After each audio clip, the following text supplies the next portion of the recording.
The Raven by Edgar Allan Poe.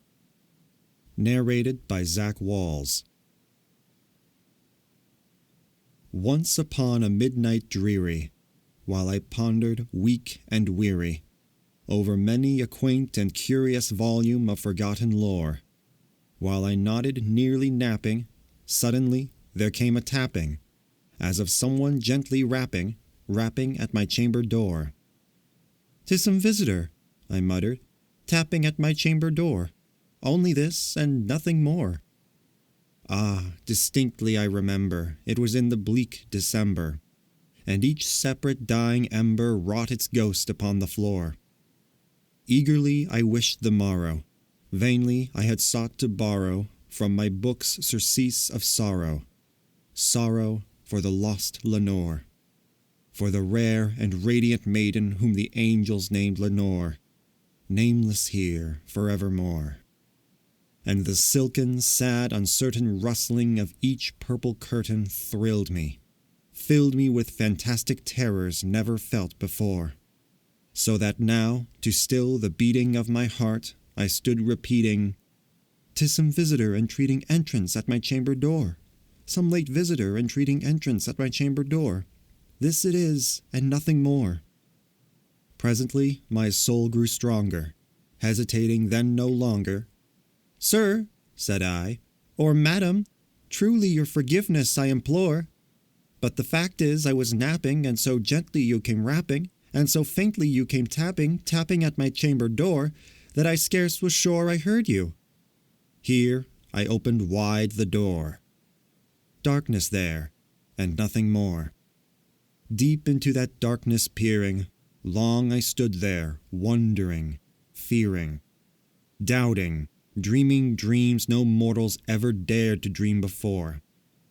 But the silence was unbroken, and the stillness gave no token, and the only word there spoken was the whispered word, "Lenore." This I whispered, and an echo murmured back the word, "Lenore." Merely this, and nothing more. Back into the chamber turning, all my soul within me burning. Soon again I heard a tapping somewhat louder than before. "Surely," said I, "surely that is something at my window lattice. Let me see then what thereat is, and this mystery explore. Let my heart be still a moment, and this mystery explore. 'Tis the wind, and nothing more." Open here I flung the shutter, when, with many a flirt and flutter, in there stepped a stately raven of the saintly days of yore. Not the least obeisance made he, not a minute stopped or stayed he, but, with mane of lord or lady, perched above my chamber door, perched upon a bust of Pallas just above my chamber door, perched, and sat, and nothing more. Then this ebony bird beguiling my sad fancy into smiling, by the grave and stern decorum of the countenance it wore. "Though thy crest be shorn and shaven, thou," I said, "art sure no craven. Ghastly grim and ancient raven wandering from the nightly shore, tell me what thy lordly name is on the night's Plutonian shore." Quoth the raven, "Nevermore." Much I marvelled this ungainly fowl to hear discourse so plainly, though its answer little meaning, little relevancy bore.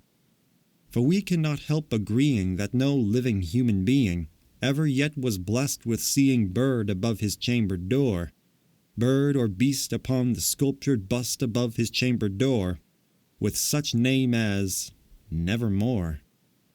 But the raven, sitting lonely on the placid bust, spoke only that one word, as if his soul in that one word he did outpour. Nothing further than he uttered, not a feather then he fluttered, till I scarcely more than muttered, "Other friends have flown before, on the morrow he will leave me, as my hopes have flown before." Then the bird said, "Nevermore." Startled at the stillness broken by reply so aptly spoken, "Doubtless," said I, "what it utters is its only stock and store, caught from some unhappy master whom unmerciful disaster followed fast and followed faster till his songs one burden bore, till the dirges of his hope that melancholy burden bore of nevermore. But the raven still beguiling all my fancy into smiling, straight I wheeled a cushioned seat in front of bird and bust and door.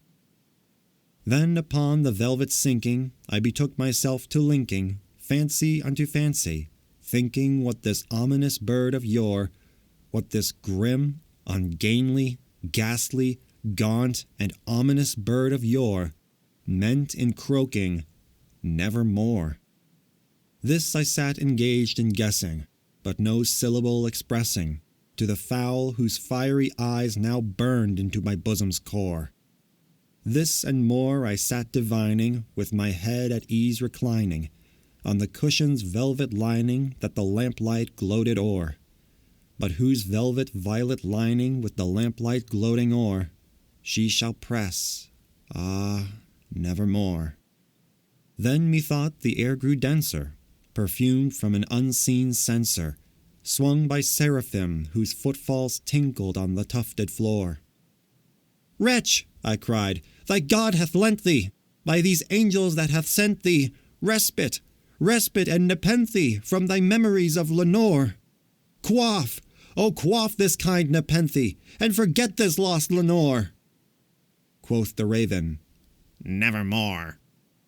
"Prophet," said I, "thing of evil, prophet still if bird or devil, whether tempter sent or whether tempest tossed thee here ashore, desolate yet all undaunted, on this desert land enchanted, on this home by horror haunted, tell me truly, I implore, is there balm in Gilead?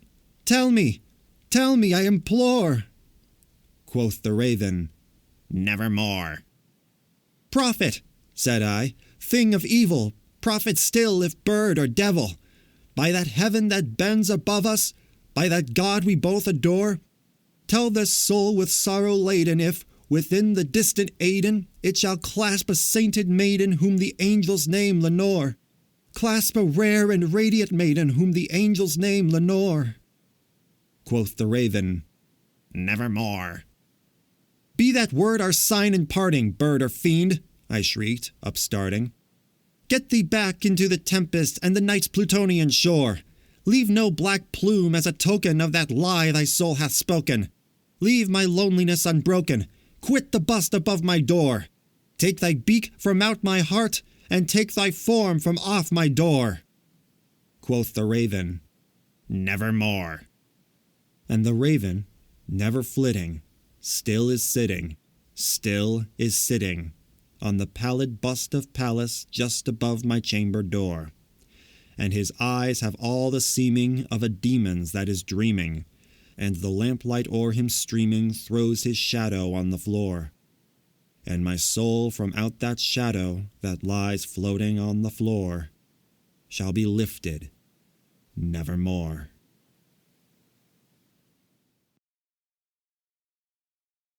For more audiobook narrations and classroom literature, subscribe to the channel.